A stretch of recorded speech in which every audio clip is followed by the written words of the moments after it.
Welcome. I'm Carl Frederick, and I will be interviewing individuals for Kenosha Voices, an oral history project of the Kenosha County Historical Society in conjunction with Kenosha Community Media. I have worked in newspapers for more than 40 years as an editor and a reporter. 38 and a half of those years were at the Kenosha News. I am also a member of the Kenosha County Historical Society Board. We hope you enjoy these programs. I'm speaking with Jane Harrington Heidi, Joan Wilk, Neil Guttormson, and Paula Heidi Poggenberg, members of the Board of Directors of the Kenosha Community Foundation. Thank you for joining me today. Thank You're you. welcome. Yeah. So, what is the purpose of the foundation? Well, maybe I'll start with a little bit of a background. The Kenosha Foundation owes its existence to the generosity of its donors. And it's true today, and it was true at the beginning when a small group of industrialists got together at the end of 1926, and they formed a corporation that they named the Kenosha Foundation. I found myself wondering what was happening in 1926 that encouraged these 5 men to get together to make decisions about a Kenosha Foundation, a foundation that they would support and be involved with. Those men were names that are in our Kenosha history books. A.H. Lance from the Simmons Company, Charles Brown from the First National Bank, Charles Voorhis, who was an executive at Nash, W.H. Alford, who was president of Nash Motor Company and also was on city council and also was very involved with the 1926 or 25 city plan. And the final one was H.C. Barden, who was the owner and founder of the Barden store that carried his name and was a major department store in Kenosha and a retailer probably in southeastern Wisconsin, maybe in the state of Wisconsin. Mm-hmm. And they all met on December, I couldn't quite read it in the documents, it's a little blurry, but either the night of December 25th or the night of December 28th in 1926. And they decided at that time to form a corporation and filed a certificate with the state of Wisconsin. The certificate was signed on December 31st of 1926. So I think that they were probably inspired by the season and also their own ability to be generous. And also, I think they were strategic in probably planning for some tax laws that had changed and made it possible for them to contribute at a higher level. What was the focus? What was their intention when they formed this corporation? The purpose of the corporation, they said in their articles of association, was, and I'm just going to read the quoted purpose, was the conduct and maintenance of a charitable institution of the broadest charitable and educational character, the promoting and aiding of education in schools, colleges, universities, the furnishing of charitable and educational aid to the needy and the worthy, and the carrying out of other purposes. And I loved this line because I think it shows a lot of foresight, particularly for the mental, moral, and physical improvement of the inhabitants of the state of Wisconsin. This was what was officially recorded in December 31st in 1926. And they had, this will be a segue for you, Neil, but they had their first meeting shortly after that on January 11th, 1927 at the offices of Kendall Kavanaugh in Middlestead, who were attorneys in the First National Bank building, a law firm that coincidentally my husband Michael Wilk joined 37 years later, and Neil Guttormson, a current board member, joined probably a decade after Michael. 1972. And my father-in-law. And your father-in-law. Right. Right. So we all go back to that time. And I think Paula was also very interested in the early historical times too, so she'll have. Well, as you mentioned, Charles Voorhis was one of the founders, but he was unable to remain on the board and had to move away from Kenosha.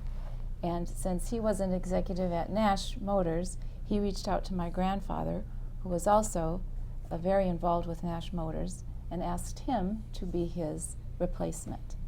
So, And that was Kristen P. Kristen P. Heidi, Okay. known as CP in the industry. So if you would indulge me, I've got about 3 minutes where I would just like to share what it was like and what it is like to have grown up in a family whose culture was full of generosity and giving. And it is that tenet in a person's character which allows an organization to last for a century. I think that's rather outstanding in today's society, to be able to look back and trace the lineage and the passion for generosity in this case. So, if I may. You may. Work as hard as you can, earn and save as much as you can, do as much good as you can. This was our grandfather's guiding mantra. Born 1880 in northern Denmark, Christian Peter, or CP, as he later became known, was the second eldest of 12 children.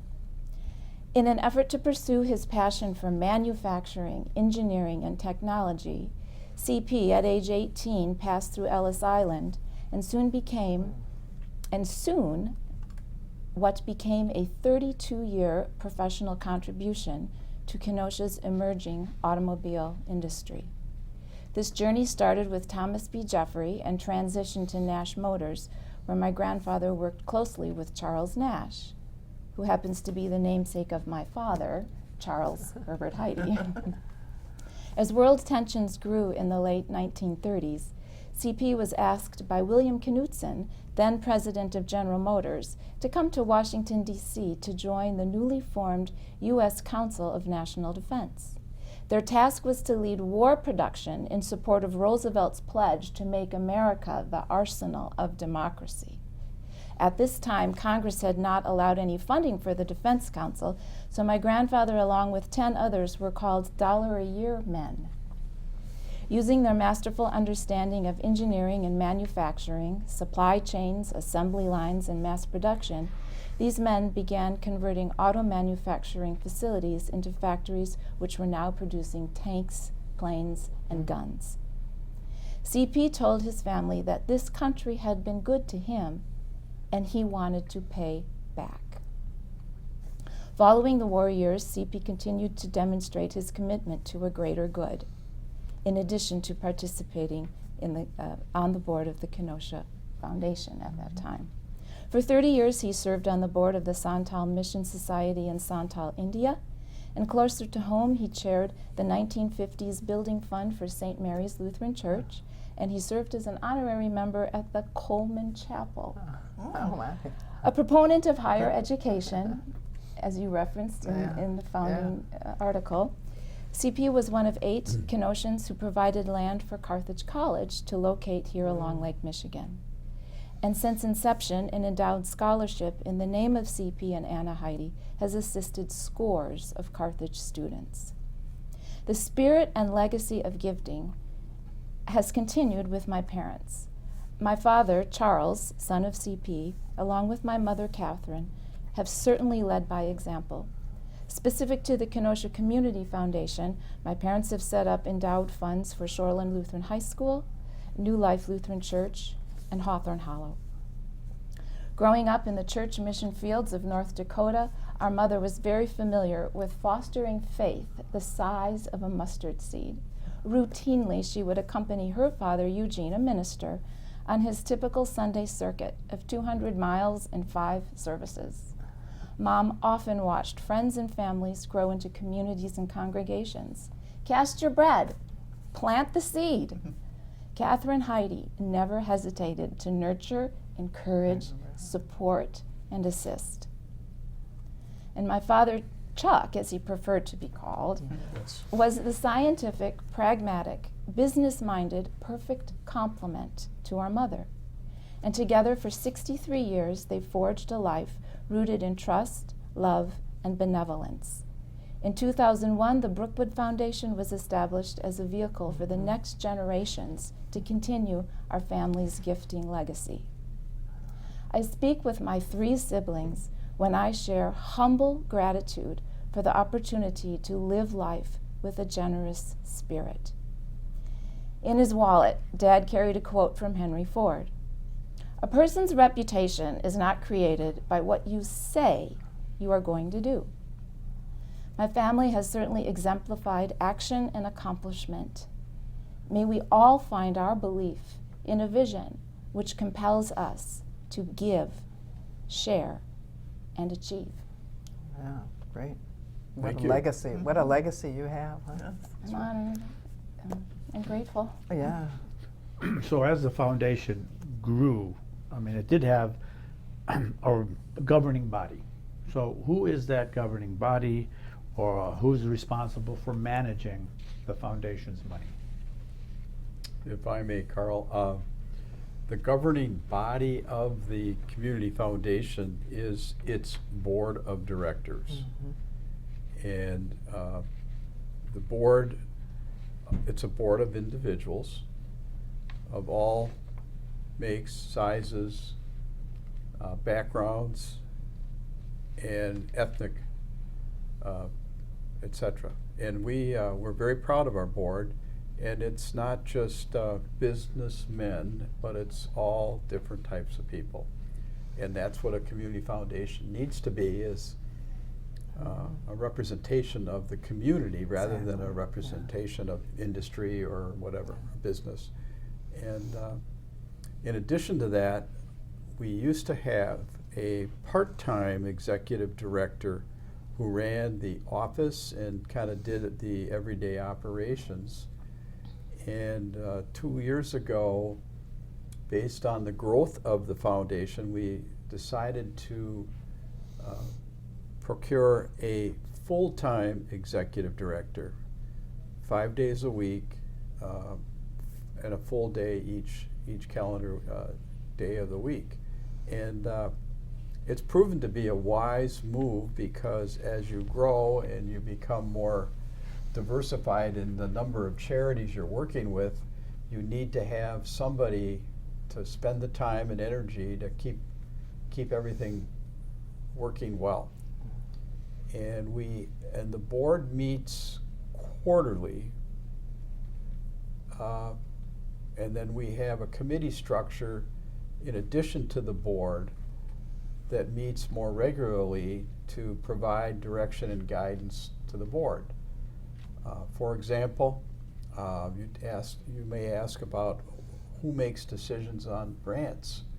Well, we have a grant committee, or a couple of grant committees, one for education and one for other charities, but these individuals cull through the applications that charities would submit and try to screen them and go through them and look for the most appropriate and worthy applications to be brought to the board for its consideration and approval. So it's nice to have that committee. We also have a finance committee, independent, who are individuals that review our investments and make sure that we are complying with our generic budget each year. And that's very important to have that in addition. And then we have, I believe, what other committee would that be?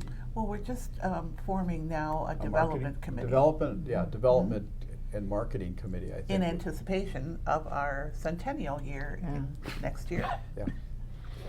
So, so that's kind of the a broad picture of the structure of the organization. And the board members are not basically elected by any membership. We don't have members. It's a self-perpetuating board, and the board members elect new board members who may wish to come on the board. We also we have a range of board members. We don't have a set number, and I believe the minimum is 12 or 10, I can't remember, and we can go up to 20. So right now we're not filled to the brim, but we're careful, the board is careful to make sure that we get people who are motivated and have the Community Foundation as a part of their interest and makeup. And with our work in the community as board members and whatever our own particular professions are, whether we're actively employed or retired from, we may come across people that we think will have value to serve on one of our committees. And that's the way they're usually introduced to us as an organization. And then from there, typically, we do invite them eventually to become part of our board. Okay, excuse me. Can I ask how long each of you have been a member of the board and what you have done during that time? I was trying to recall when I came on, I want to say it was the late 90s, early 2000s. And I was invited by the then director, Bob Schneider, to assist Ellie Shemro, who was the current Grants Committee chair, to co-chair that committee. So that's how I was introduced to the organization. And I believe I served in that capacity for about 2.5 years. At that same time, there had been a newly formed fund called the Women's Fund. I became involved with that as well. And I think because of my involvement on the Grants Committee and the Women's Fund, I was asked to become a member of the board probably like 2003 or 2004, I believe. Okay. I started in 2006, and I was invited to be a part of the board of directors. I think probably because a couple of the people who were very involved in the grants committee were planning to retire from the board of directors. One of them was Connie Ferberta, who was a good friend and neighbor, and the other was Ellie Shemro, also someone I knew well and was considered a friend. And they had both been very involved in the grants committee. So that when I joined the board, I became involved in the grants committee, and eventually, and served with. You were also very involved in the grants committee at that time, Right. and then I became involved with the scholarship committee. So, but I think 2006 was my start date. I feel like a new person compared to the work that I've looked into, the history that I've looked into.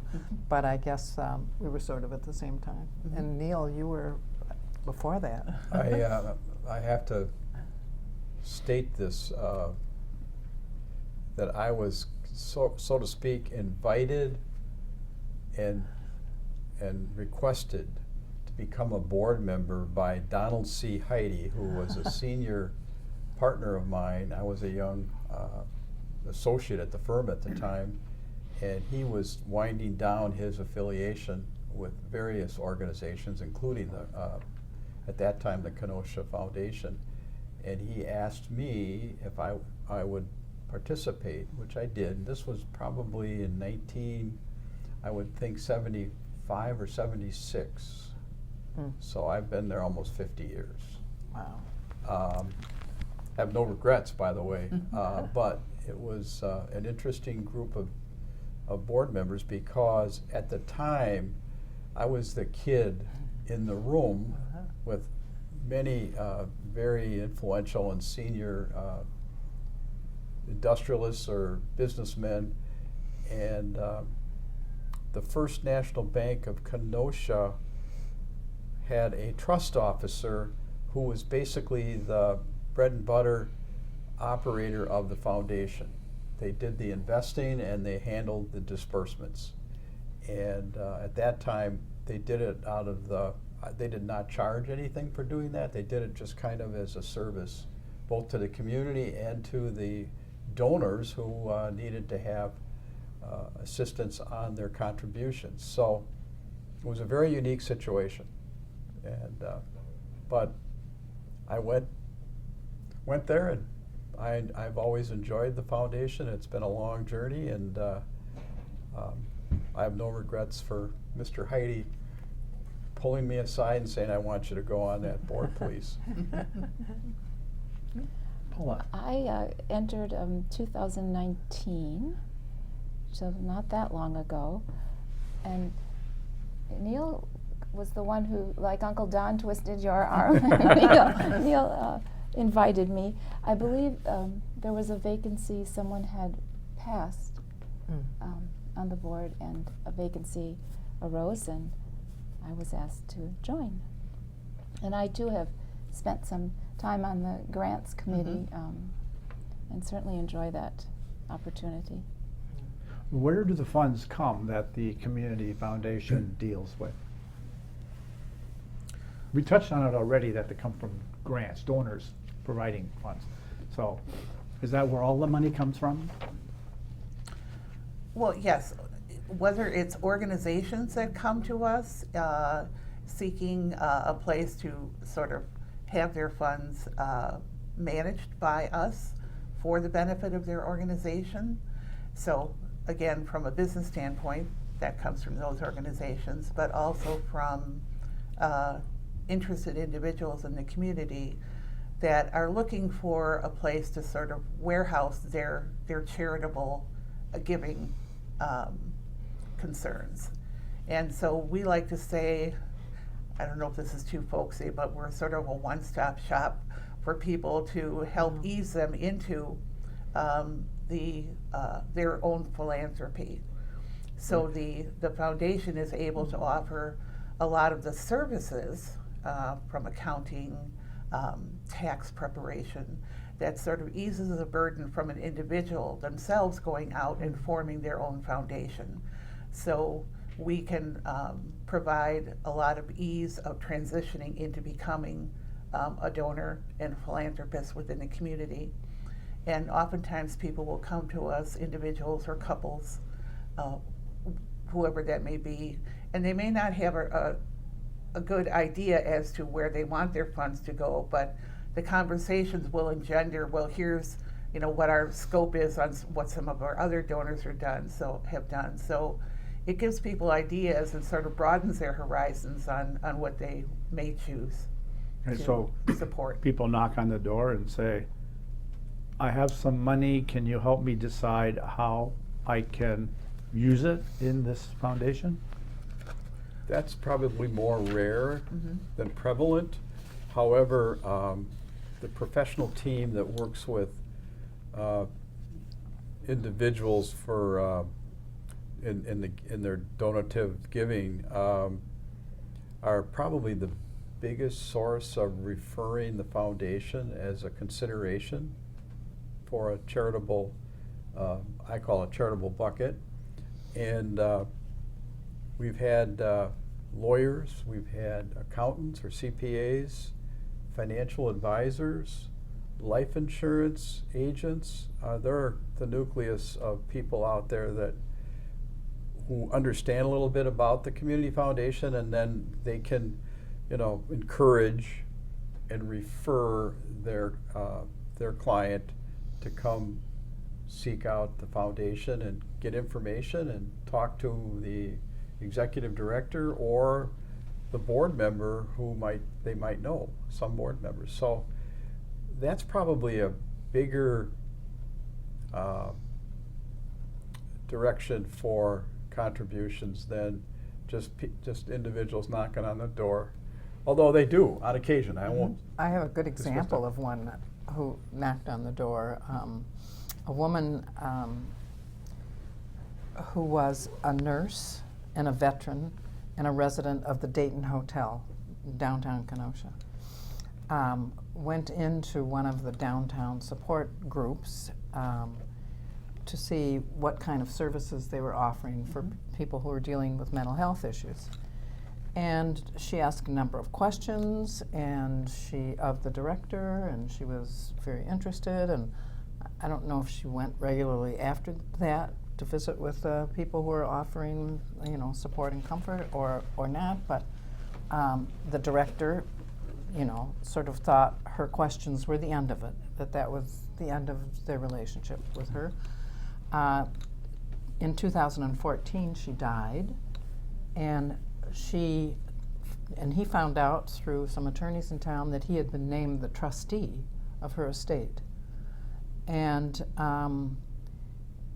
she had left a significant amount of money, $500,000 actually, to the trustee, and he has since entrusted our organization, the Kenosha Community Foundation, with half of that money, which is going to scholarships that will support people who are working in the field of mental health, social workers or psychiatrists or psychiatric social workers or anyone nurses who are working in the field of mental health who want to get master's degrees. Right.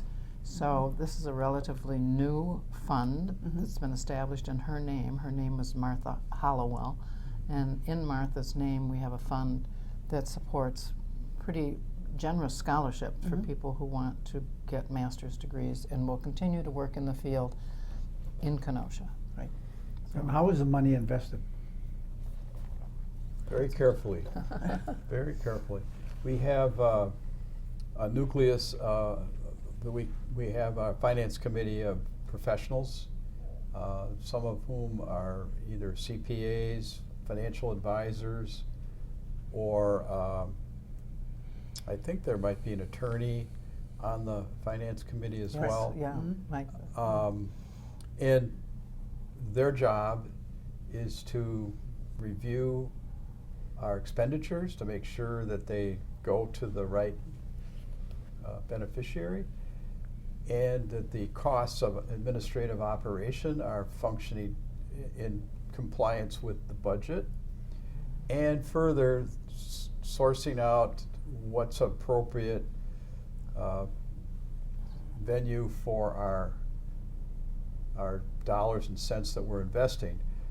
We do not put everything into the stock market, but a substantial portion of the assets for long-term growth are, but they also are making sure that they're going to be, shall I say, mutual funds. They want to cull through the mutual fund and make sure that it is doing what it's supposed to do. And we've been very fortunate with the market growth especially in the last 4 or 5 years, that our size has grown substantially compared to where it was. But I'd like to segue back to one comment you asked about what prompts a person to make a gift to the foundation.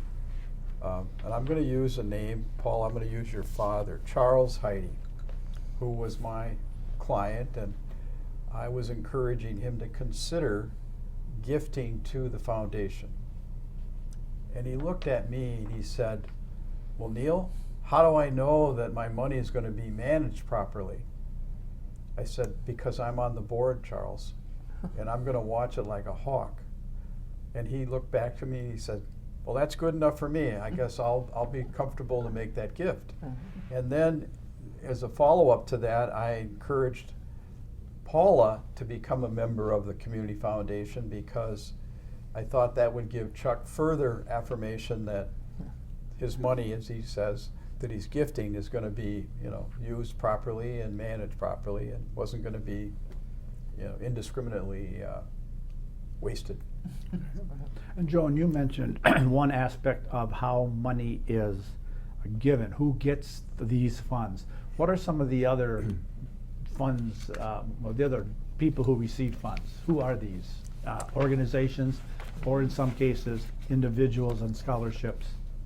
Jean has been so involved in that. Yeah, I'll speak to the grants aspect of it, and then you can chime in on the scholarship side of things. But the grants committee, there are two different grants committees.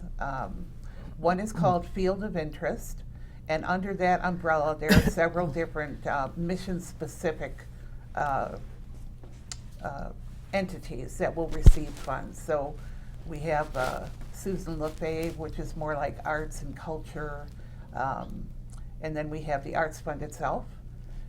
We have the Women's Fund. And we also have OMC. And interesting enough, I'll give you a little bit of history. OMC came to our organization when OMC disbanded as a company.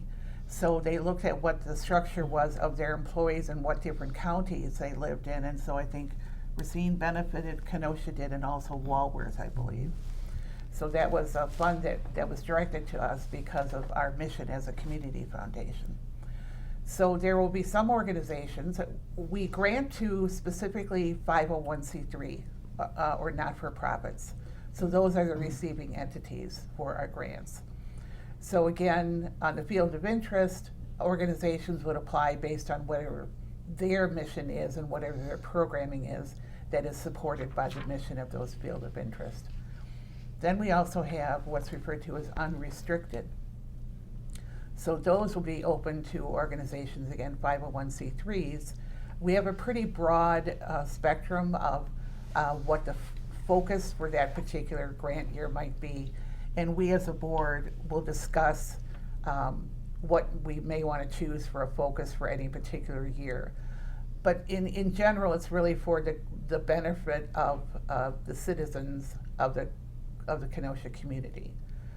So each year we have two different cycles, field of interest and then unrestricted.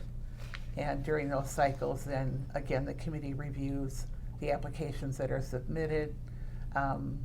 We have a pretty rigorous process where we score all of those, we discuss those, we bring our talents to the table about what our knowledge is about the particular organizations, and then again we present them to the board, and they are then voted on and typically approved as presented. And the others, the scholarship you mentioned, or? The scholarship committee, this is scholarship season right now, so we're very involved with it. But there are some volunteers in the community, people who've been involved with education, who participate in some of the screening of scholarships. And the scholarships generally come to us from Parkside and from Carthage and from local and nearby universities and colleges. And we screen all the applications that come in, and there are some criteria that have been established by the donor if it's a scholarship Intended that's for in a their name. specific field of study? Yes, in specific field of study, and some of the donors are very broad in their description of, they're looking at grade points in high school or grade points in the first year of college, a grade point average, and that they want to support people who are citizens of Wisconsin and citizens of Kenosha. And now we're looking also at a few people from Racine who have applied. And so we meet and we scan all of these scholarships, make sure they meet the criteria. We ask them to submit statements about need and merit, and we weigh those qualities and give a certain amount each year based on how our general fund is doing and how and what percentage we can use of the amount that they've contributed. Named scholarships are generally, there's a minimum for an endowed scholarship, but Right. they are in perpetuity, and it's a wonderful way for people who are considering honoring a family member or honoring their own family to have a named scholarship. Howard Brown has a scholarship in his name, which is wonderful, and that's one of the ones we're looking at in the next couple of weeks to distribute to students who are applying for that scholarship. There's a Cropley scholarship that has been also I'm mentioning people from the Kenosha News who have been very generous over the years. The Hollowell scholarship will be a decision, the one that I discussed earlier. And Gunlock? And the Gunlock, we're working with Parkside on. Correct. on that. And so it's a wonderful way for people in the community to honor their families, their family members, and to support students who apply, and we review and we award, and it's been a very generous support for students. How over do the years. students find out about the community foundation's scholarships? It used to be that we worked very closely with advisors in high schools and on college campuses, and although we still work with them, we have added to our arsenal in the online presence. So most of the students apply online now. Our applications just in the past couple of years have reverted to online application process. So they're very savvy about what's out there and what's available to them. But I think we're still working with advisors in the high schools and advisors in the colleges, and we try to get the information out there at an appropriate time and tell people, generally speaking, when the scholarships are open for application, and then they flow in. We have, right now I have on my dining room table 45 applications to review for Howard Brown and Cropley scholarships. And How many applicants for scholarships are there in a given year? well, there are about 11 scholarships, I think, are there not? Yeah, I want to say Amy Greil is our current executive director. I thought she said something close to 200 scholarships last cycle were processed. Applications. Right. Applications, but not, Yes. but the amount that's given out No. is less than that. But yes, I think there are a large number, and it's a lovely problem to have, a large number of applicants. So you mentioned that you have dedicated funds that are dispersed Field of interest. per the, how it was given in the first place. Mhm. You have unrestricted funds, you have scholarship funds. You mentioned, I think that both the unrestricted and the scholarship are somehow based on the performance of the assets of the foundation, is that right? Correct. So The the amounts. number, the amount changes based on economic factors and the assets growing. Right. Right. Correct. Technically, what we refer to annually as far as what is available for grants is referred to as our spending policy percent. And that is reviewed each year by the board to make sure that whatever that spending percentage is, that it is supported by, what the growth has been on the assets in the organization. And right now, I believe we're at a 5% Correct. spending policy. But that has been adjusted from time to time depending on the market conditions and how that's affected the assets of the foundation. So we're very, again, responsible, as Neil referred to, about making sure that our funds are not only here for today, but for tomorrow. And that's the whole concept of really endowment, is that you have the ability to keep the funds in perpetuity, and based on the wise investments of the supporting organization, being the foundation, that you actually have the ability to grow those assets over time.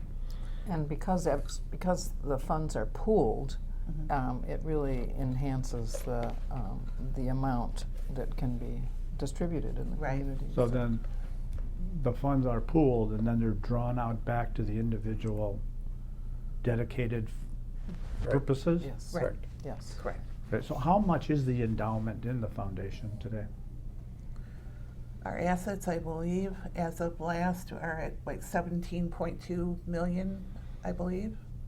And we had grown quite dramatically from the early 2000s when Bob Schneider came on board. So I think we're at 1.5, Neil, Yeah. I think. Well, when I started, like I said, 50 years ago, I think we had a $500,000. That's it. And Jane is a former executive director, so it was also during her tenure that our funds grew a great deal. I would say though, for all credit, Bob Schneider was the one that sort of launched us as an organization and got the word out there, and we saw quite a bit of growth. And of course, he also was with the foundation during the 2008 recession, where we saw some some decreases in assets for all organizations based on how the market performed. But we've been able to continue to grow our assets each year, and of course are very proud of that. And if I could mention, there's another way in which organizations may come to us, and that's through what's referred to as a fiscal sponsorship. One of the more recent examples of that is we served as a fiscal sponsor for the Kenosha County Ceremonial Courtroom Restoration Project. They came to us because although they had the ability to accept donations from the general public, they really wanted to separate it from their own massive county budget. And There also was a matching grant that, and the timeline worked for, I mean, we could turn the ship around pretty quickly and meet the timeline that to match that grant. And the county also contributed a good amount of money, but separate from them, as you're saying, as Gina's Right. saying. So by acting as a fiscal sponsor, we're able to sort of lend our 501(c) status so that people could come to us and donate to that particular cause. And typically it's going to be a temporary type of arrangement. But the reason why they would come to us is, let's say an organization, it just has a one-time funding focus. But obviously they would like donors to be able to tax deduct the contribution. So we can act as that source. We can do all the sort of the background, back office accounting type of roles, but still allow the organization to pursue whatever that focus is of the project.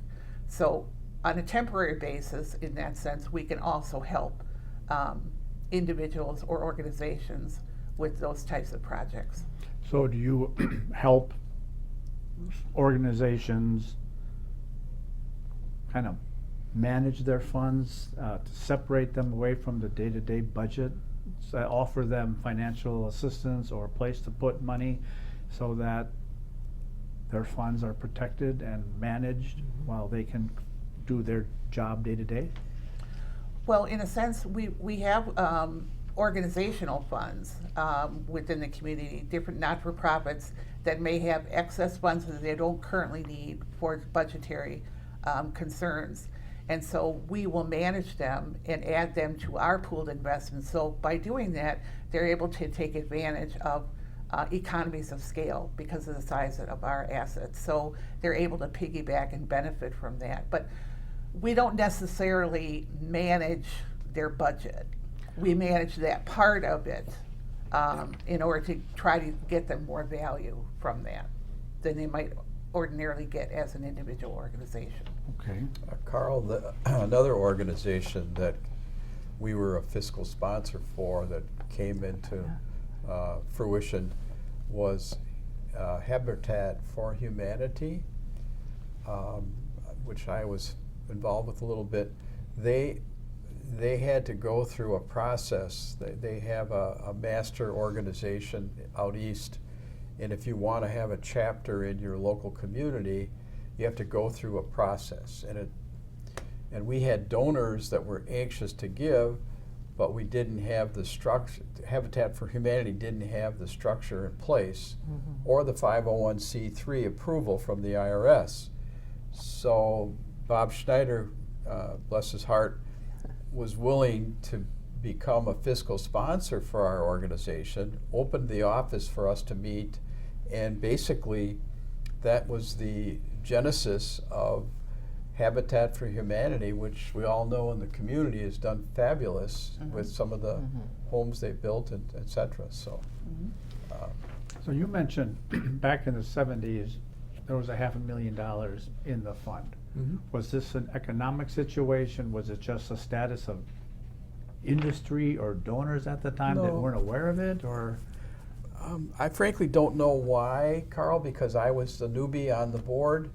We had a part-time. But we didn't really have a functional organization that was out there to seek contributions, and because not many people knew about the Kenosha Foundation. However, as time has progressed, it's become more, shall I say, profound in the community. People see the impact. They know people that are involved. They know people that have given money. And now we have more substance to attract people to give. And I think the beauty of the foundation is the donor-advised funds are wonderful for people who are not sure who to give their money to is from a charitable standpoint. And as we all know, you could have a married couple, going back and forth debating who gets the charitable contribution. Well, if you can't figure that out, you might want to still get a tax deduction for the calendar year. So people set up a donor advised fund to make their large contribution, and then later on, the following year, they can allocate those funds to whatever charity is dear to their heart, rather than be forced to make a decision on a quick basis. So, and Charles Heide was one of those, because he wanted, a place to park the money and then basically not have to, make decisions every year on who gets what. And so it turned out to be those three organizations that Paula mentioned, because those were dear to his heart.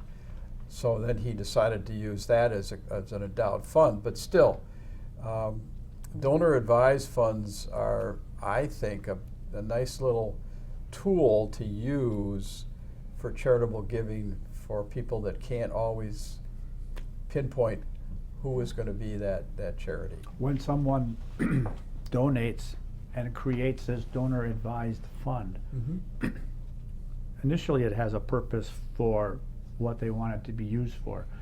Does it change? Do they come back 2 years later They and say, could. let's do something else? They could. Okay. It is a They nice. could amend the agreement. They can amend the agreement, and it's a nice way to have them, if they're comfortable with the way the donor advised fund is working for them, and they get more confidence in the structure of the community foundation, I think it's a perfect catalyst to maybe consider doing something in a more endowed basis rather than a in and out type of fund.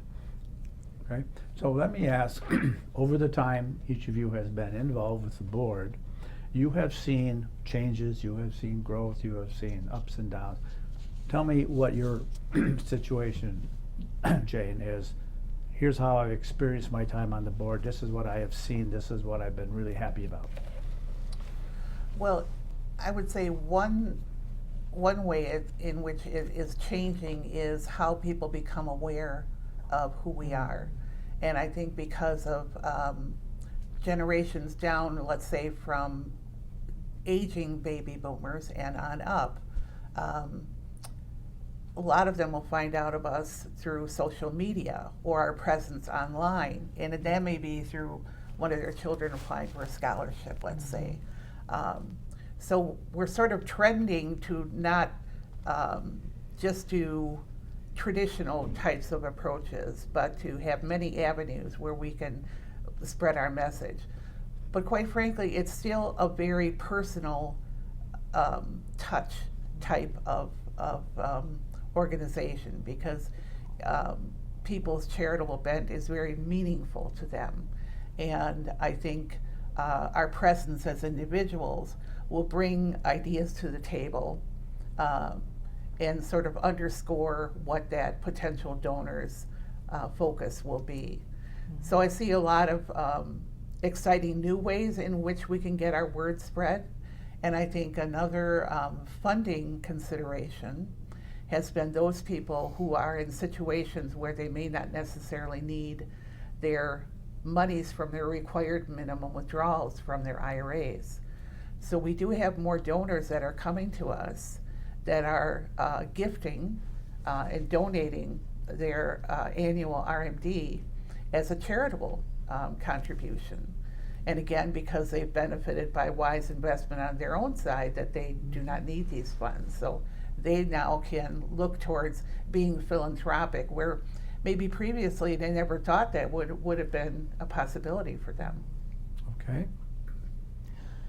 I think that because it is such a community-based, community-run organization, that it's really, it feels to me like we're really focused on honoring our donors and honoring donor intent.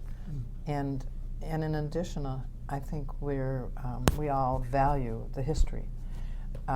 So we know the community, we value the history, we honor our donors, and that, I think, that feels permanent. In a world where everything is changing so constantly, Right. that feels like something we can absolutely say is our mission, we're very concerned about the community, we're very concerned about the people who have been very generous all of their lives, and preserving their memories and honoring their intent. So. Another segment of our demographics, there are a lot of people who frankly don't have any real family to give their final possessions to, and they don't know what to do. So the Community Foundation is a nice, shall I say, resource if you want to do something to be grateful for what you've garnered out of Kenosha and the area. And we're finding that a lot with people that are alone, and their children, they don't have children, and they don't have any nieces or nephews. They don't know what to do with their money, and they don't want to give it to a single charity. The Kenosha Community Foundation is a perfect place for them to do something to make them feel good in the concept of leaving their wealth to something. That's a good point. Okay. I think I'll speak to the fulfillment of sitting on the Unrestricted Grants Committee and actually watching the process from reading the grant, going through the scaling model to determine who receives the money, and then actually attending an event or seeing that through to fruition, a project created,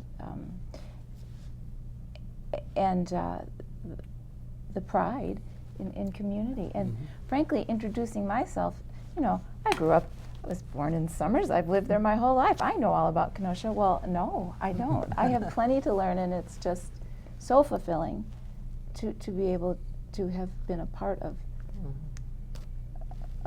watching that grant turn into an end product.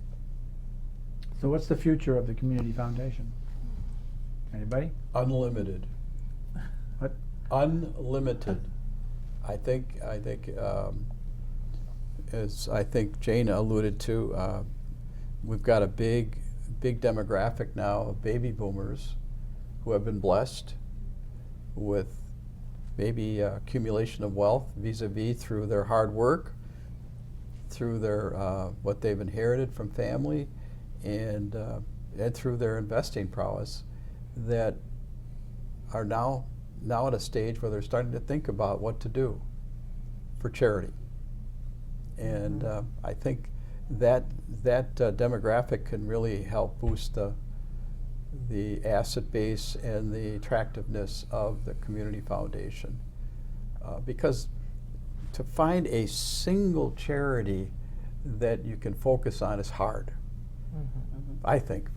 For me personally, and I don't know for others, but I think it's hard to do that. So I think the Community Foundation offers that alternative where you can broaden your mission and scope of philanthropic gifting and feel good about it, and knowing it's going to be around. I mean, look back, the growth that's happened in the last 50 years, we can double in 10 years. If the market does well and if donations continue to improve, I don't think there's any reason we can't. So Now, am I going to count on that, Carl? No. I think we all know well enough in this room that you never count your chickens before they're hatched. So I really believe, though, that it's going to only improve and grow. And I think from my observation of other community foundations, like for Milwaukee, the Milwaukee has a beautiful foundation. It has grown tremendously. Racine also, our kind of our sister city. I've seen their growth go also, and it's not just a single donor either. It's just a multitude of donors, and we're blessed because we have some pretty good industry in Kenosha with the new businesses coming in, Haribo and Uline and all of Microsoft. Now Eli Lilly. Eli Lilly. and I mean, Microsoft. I mean, they're all going to be looking for a place to park, I think, some of their blessings, and why wouldn't a community foundation be an attractive source for them? So, Okay. Well, let and me to ask- piggyback on go that, ahead. on value of community foundations as organizations, I still want to get back to the concept of endowed. And I remember seeing like a diagram we kind of did, a flow chart of how an endowment works. And we already talked about our spending policy at 5%. So very simply, someone wants to donate $100,000, let's say, directly to an entity or to park it at the foundation.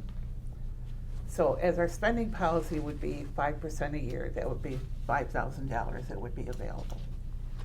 But if you think about the cumulative value of that over time, even if we didn't have any growth in the principal, every 20 years you would will have gifted the amount that you originally contributed.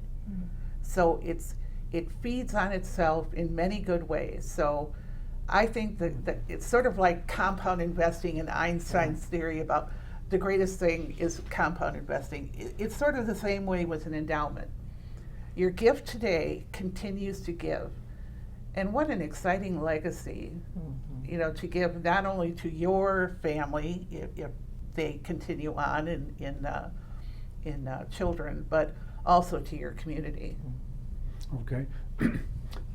Just asking a question about philanthropy. A lot of people in their minds, when they think of philanthropy, they think of people who have a lot of money. What kind of philanthropists contribute to the Kenosha Community Foundation? Who are these people? Are they small donors that come in with money to do something with? Are they large donors? Who are your, clients, customers? I want to quote Betsy Brown at this point, because she has said to me, everybody is a philanthropist. Everybody has the potential to be a philanthropist. And I completely agree with her. I think the potential exists in every person. And I think some of what we want to do is help people understand philanthropy and have it be an important value in their family system and their business systems. And also to look at and try to anticipate what opportunities there might be for us to help people network to achieve philanthropic goals. And I mean individuals, but also businesses. We may know that there's someone who has certain assets to offer and another who has certain needs that they're looking for, and we can kind of broker those relationships and put people together in that regard. So I think the opportunities are tremendous. plus some philanthropy can be in the form of service. If an individual is highly motivated to assist in something involved with the community foundation, he or she is more than welcome.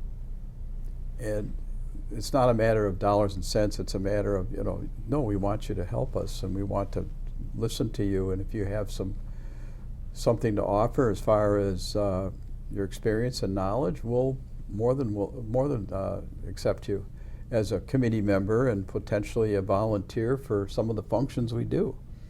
And I think that's the key too. It's not just, And as far as the donors, I think we cover all gamuts of society. We have corporations, we have individuals, we have A woman who walks in off yeah, the street from the off Dayton the Hotel. Right. You just never know, Carl, where they're going to come from. But if you do good things to help people, I think you're going to find success will be bred very easily, because everybody's looking for a way to feel good about what's happening. I think an American dream right now is trying to learn how to feel good again. You know, we've been so beat up over the years with issues, COVID, and now, you know, we're looking for some fun and an enjoyment of life, and seeing others excel or improve, like the kids. To see a young person being able to get a grant for a scholarship that's going to help them get their education. What could be better? What could be better Yeah. in the bigger scheme of life? And how do people find you? How do people get in touch with the Kenosha Community Foundation? Well, your former newspaper used to do that, Carl, very well. We also are, as I think Jane alluded to, we're getting on social media a little bit. We have an office. We try to have decent hours, so if you just walk in the office on a Tuesday afternoon at 2 o'clock, there's going to be somebody there you can talk to and set up an appointment if you want to get into more depth. But I just think we're making strides to expand Or even a phone call our to audience. our office, and we'll come out. Our audience. We'll come to you, to our people who will And come to you. I Well, think and also to that end, again, with having a full-time director, we went through some learning cycles, and we had done a strategic plan as an organization.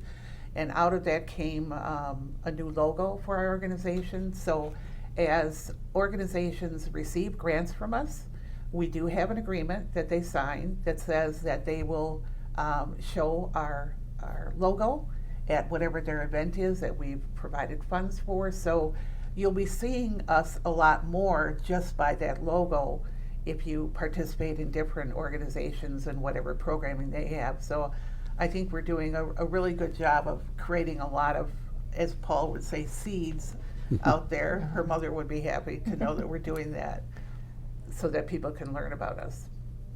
Well, thank you for joining me today. you're Thank you, welcome. Carl. Thank you for hosting Yeah. us. Thank you very much. We appreciate the opportunity.